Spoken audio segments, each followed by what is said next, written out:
Hello again everyone, welcome back to the channel and to part 2 in my Conquest of Britain series. Now last time we covered the Claudian invasion, which was dramatic, but the conquest was only just beginning.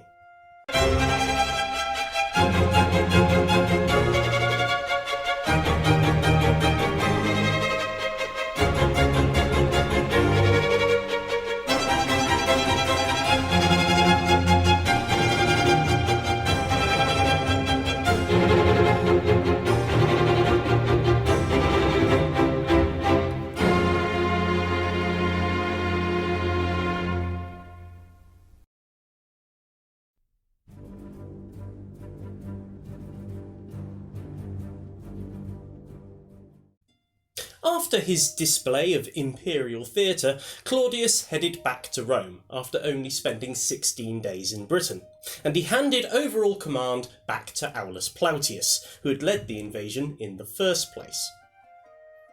Before he left Britain, however, Claudius ordered the disarmament of the tribes in the newly conquered Roman zone, but this didn't go at all smoothly, and in the end, Aulus Plautius' successor, Publius Ostorius Scapula, continued this campaign of disarmament, but we'll get back to that later.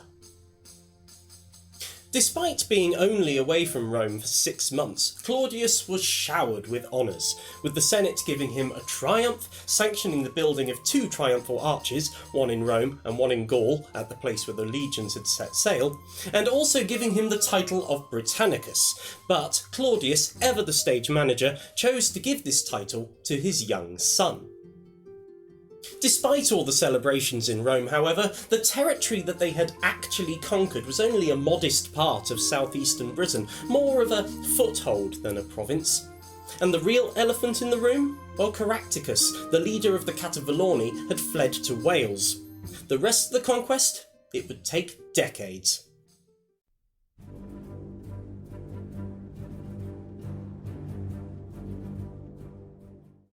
The subsequent campaigns after Claudius left Britain are a little difficult to piece together properly, with the ancient sources and archaeology only giving us scattered clues. Modern historians have tried to work out the movements of the legions by using their first permanent legionary fortresses as a baseline and extrapolating backwards from there to work out their movements, with everything from legionary forts to tombstones giving us tantalising clues, but nothing definitive. One exception to this, however, is a man who would one day wear the imperial purple, Titus Flavius Vespasianus, otherwise known as Vespasian, who was in command of the 2nd Legion Augusta in the southwest of Britain. Now, Suetonius gives him credit for 30 battles, the conquest of 20 towns, and the defeat of 2 tribes. He even gives him credit for conquering the Isle of Wight, a moment of geographical clarity in this initial expansion.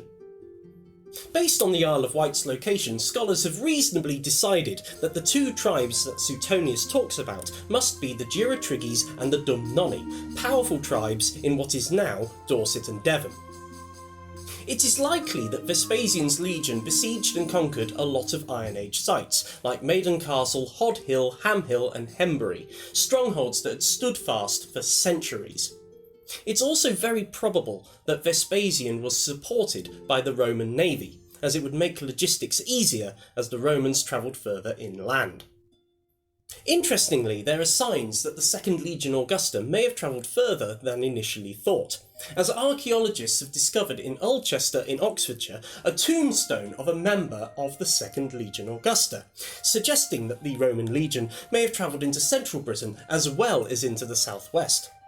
Now, in the end, the 2nd Legion Augusta settled at Isca Dumnoniorum, otherwise known as Exeter, in 55 AD, well after Vespasian had headed back to Rome. The other legions were also pressing forward during this time, with the 9th Legion Hispania heading north, likely through the East Midlands, and went on to found Lindum, otherwise known as Lincoln, around the same time that the 2nd Legion Augusta had founded Exeter. Now, the 14th Legion Gemina seemed to have travelled northwest. Archaeological evidence suggests that they were based in Leicester for a time before moving on to Viraconium, modern Wroxeter, where interestingly archaeologists have discovered tombstones of legionaries there that don't have the legion's honorific title of Martyr Victrix, a title that was given to them after the Boudiccan revolt, suggesting that possibly the legion was based at Wroxeter well before that revolt. Finally, in the southeast of Britain, the 20th Legion Valeria Victrix, or at least a detachment of it, was still based in Camulodunum, modern-day Colchester, where they built a Roman fort in order to secure Roman presence in a still fragile region.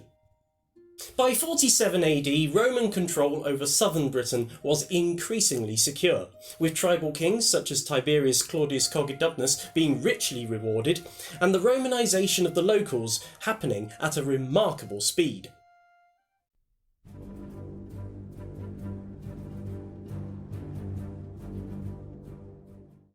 After Aulus Plautius had finally been recalled to Rome in 47 AD, the responsibility for the governorship of the newest province in the Roman Empire fell to a Roman general by the name of Publius Ostorius Scapula, who had been personally appointed by Claudius.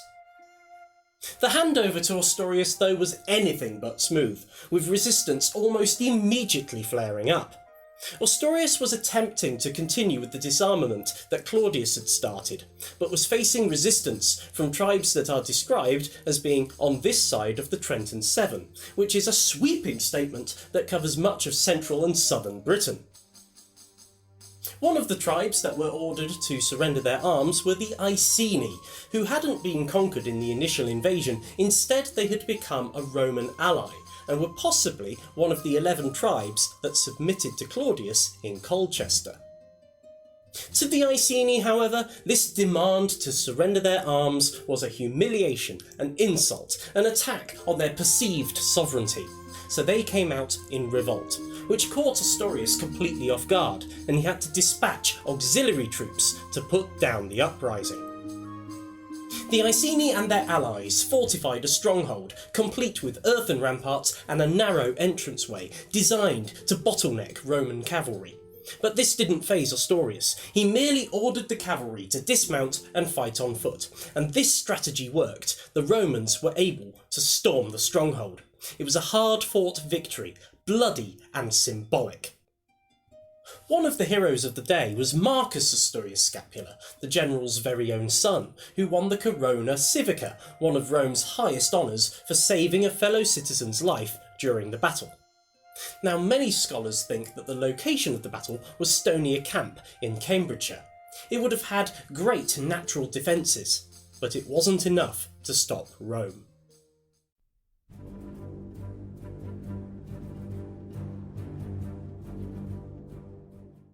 After the revolt, the Iceni were not annexed. Instead, they went back to the status of a client kingdom. And it's likely that their king, Prasuticus, was installed or reinstated as their pro-Roman ruler. Peace was restored, but the story of the Iceni, Prasuticus, and his wife Boudica would return. With the east pacified, Ostorius turned his attention westward to the fiercely independent and proud tribes of modern-day Wales, where a familiar face was about to reappear.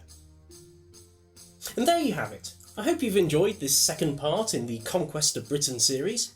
In the third part, we'll be following the legions as they make their way into the mountains of Wales, and we'll be following the story of Caractacus. But thank you very much for watching. Please remember to like, comment and subscribe. It helps immensely, and I'll see you on the next one. Ciao for now.